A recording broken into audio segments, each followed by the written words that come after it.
बिस्मिल्लाहिर्रहमानिर्रहीम। अस्सलाम वालेकुम। जी नाज़रीन, आप देख रहे हैं FS मीडिया नेटवर्क और मैं हूं आपका होस्ट खुर्रम शहजाद मलिक। जी नाज़रीन, अब रुख करते हैं टेक्सला का। मोटरवे सर्विस एरिया की मस्जिद के बाहर से मुसाफिर का 3 लाख रुपए का जूता चोरी, मुकदमा दर्ज। टेक्सला इस्लामाबाद पेशावर मोटरवे के हकला इंटरचेंज के सर्विस एरिया की मस्जिद के बाहर से मुसाफिर नमाजी का 3 लाख रुपए का जूता चोरी हो गया, जिसका मुकदमा दर्ज कर लिया गया है।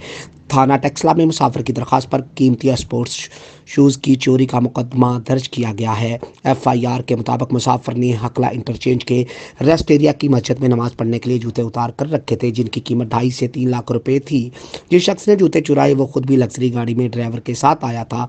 FIR के मतन के मुताबिक मुतासरा मुसाफिर ने CCTV वीडियो हासिल करके मुसाफिर की शनाख्त करके रब्ता किया। मुद्दई के मुताबिक जूता चुराने वाला गलती मानने के बावजूद जूते वापस करने से इनकारी है। FIR के मतन के मुताबिक जूता चोरी का वाकया 23 जनवरी को पेश आया था। जी नाजरीन, अब तक के लिए इतना ही। अपने होस्ट खुर्रम शहजाद मलिक को इजाज़त दीजिएगा। आप हमारे चैनल को लाइक, सब्सक्राइब और शेयर करना मत भूलें।